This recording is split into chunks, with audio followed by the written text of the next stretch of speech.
Benjamin Tourcel, donc vous essayez de vous adapter à la crise et en même temps vous avez beaucoup de questions que vous vous posez pour savoir dans quelles conditions vous pourriez rouvrir votre établissement. Expliquez-nous un peu quelles sont vos préoccupations. La préoccupation principale, c'est les normes sanitaires dans lesquelles on va essayer de travailler. Je dis bien essayer parce qu'on ne reprendra jamais l'activité qu'on a eue avant déjà, parce que même si les clients vont avoir envie de revenir parce qu'ils ont été confinés, la difficulté c'est dans une pièce comme la mienne, c'est-à-dire 40 mètres carrés, c'est la distanciation sociale. Donc du coup, moi, ma grosse interrogation, c'est de pouvoir garder mon personnel, tout mon personnel sans licencier et de retrouver la même activité qu'avant. C'est difficile à conjuguer, ça c'est une certitude.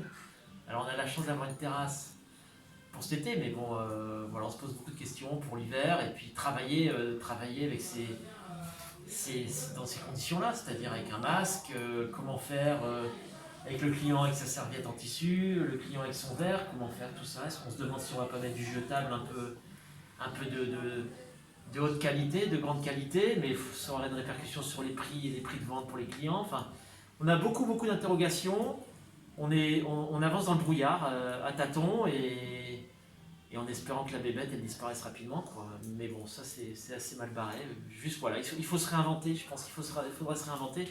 La difficulté pour nous, restaurants gastronomiques, c'est justement se réinventer, continuer à faire gastronomique dans des conditions comme ça.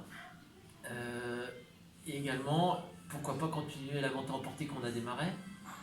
Mais dans une petite cuisine, c'est compliqué de conjuguer les deux aussi. Donc il y a plein de choses à revoir, plein de choses à réinventer et puis à réfléchir pour essayer de travailler de manière optimale et intelligente sans avoir à licencier du personnel parce que ça, ce serait ma plus grande déception, quoi.